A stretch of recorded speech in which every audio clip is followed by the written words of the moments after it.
think it's recording. Okay, we'll see what it is. I'm doing line work technique in Porcupine Quill Embroidery. I have a small needle threaded, no knot at the end. This is cotton quilting thread. I don't even know what size needle this is. Generally size 8 quilting between, or whatever you've got that's small. Walnut dyed brain tan leather. And first thing we do is we have a line drawn on the leather in waterproof permanent ink. Waterproof is important because the leather could get wet and then your design is going to smear onto your leather and make it ugly.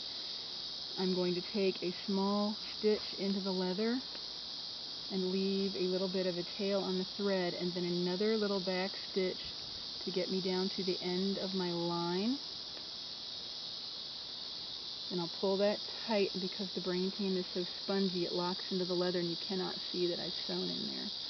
Now, again, back stitch. It's the same basic stitch that almost everything in quill work is done in. Make a little loop. Now I'm going to pick up a quill that's been soaking in water. This is a very fine quill. You can see the size of it here by the comparison of my thumb and the size of the quill. It's like a scant 1/16 of an inch wide. I'll tuck the quill into my loop and pull that down tight. Now, thread goes underneath the quill. Then I make another stitch about 1/8 of an inch down the line that I've drawn. And then the thread wraps around the quill, which twists it, and that locks it into the leather. And I do it again underneath the quill.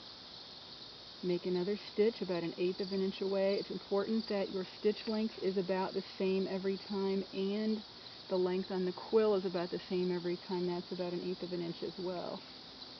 You just keep doing the same thing. I'll record till I get to the end of the line so I can show you how I cut this off.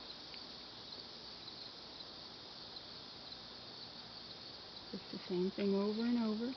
Make sure you get enough of the leather so that it will hold the stitch, but not all the way through the leather, because that just isn't necessary. You just keep going just like that.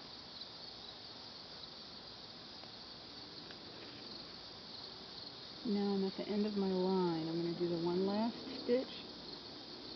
Make sure it's locked tightly. Now a couple little back stitches into the leather off the side. This will keep the thread from unraveling with the quill work, and I'll take my handy dandy snippers and cut that close to the leather. I'll get that tail that I left from before and cut that close to the leather.